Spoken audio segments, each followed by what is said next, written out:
Alternatively, the shoelace connector can be placed on shoelaces. The first thing to do is undo your shoelaces and open them out so there's plenty of room.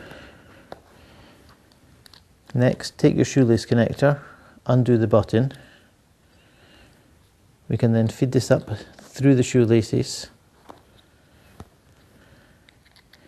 reconnect, and ensure that the triangle can be placed at the top.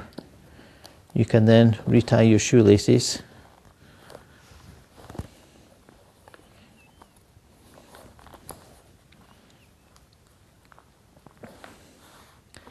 and your shoe is now ready.